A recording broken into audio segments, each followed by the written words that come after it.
Cost യൂണിറ്റും cost സെൻറ്ററും പരീക്ഷയ്ക്ക് വളരെ സ്ഥിരമായിട്ട് കണ്ടുവരുന്ന രണ്ട് ടോപ്പിക്കുകളാണ്. പക്ഷേ കൂടുതൽ പേരും തെറ്റിക്കാൻ വളരെ സാധ്യതയുള്ള രണ്ട് ടോപ്പിക്കും കൂടിയാണ് കോസ്റ്റ് യൂണിറ്റ്, കോസ്റ്റ് സെൻറ്റർ. ആ ടേം വെച്ച് സിമിലർ ആണെന്ന് തോന്നുമെങ്കിലും രണ്ട് ടേമിൻ്റെയും കോൺസെപ്റ്റ്സ് എന്ന് പറയുന്നത് ഡിഫറെൻ്റ് ആണ്.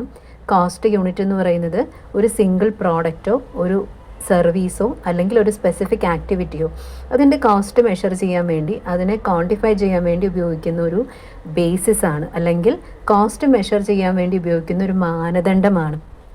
നേരെ മറിച്ച് യൂണിറ്റ് കോസ്റ്റ് എന്ന് പറയുന്നത് മൊത്തം ടോട്ടൽ കോസ്റ്റിനെ നമ്മൾ പെർ യൂണിറ്റ് ആക്കി ഡിവൈഡ് ചെയ്യുമ്പോൾ ഒരു യൂണിറ്റിന് വരുന്ന കോസ്റ്റാണ് യൂണിറ്റ് കോസ്റ്റ് എന്ന് പറയുന്നത്. രണ്ട് ടേംസും തമ്മിൽ ഡിഫറൻസ് ഉണ്ട്, എഴുതുമ്പോൾ വളരെയധികം ശ്രദ്ധിക്കേണ്ടതുണ്ട്.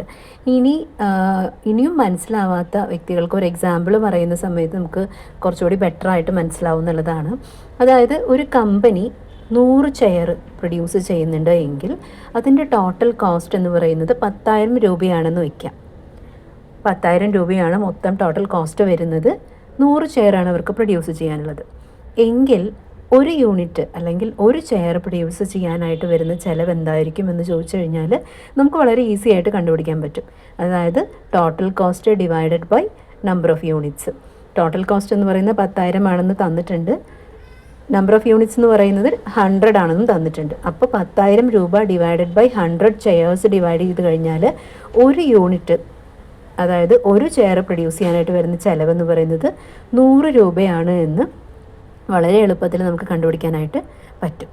ഇവിടെ ആ 100 രൂപ എന്ന് പറയുന്ന പെർ യൂണിറ്റ് കോസ്റ്റാണ് മുകളിലത്തെ യൂണിറ്റ് കോസ്റ്റ്.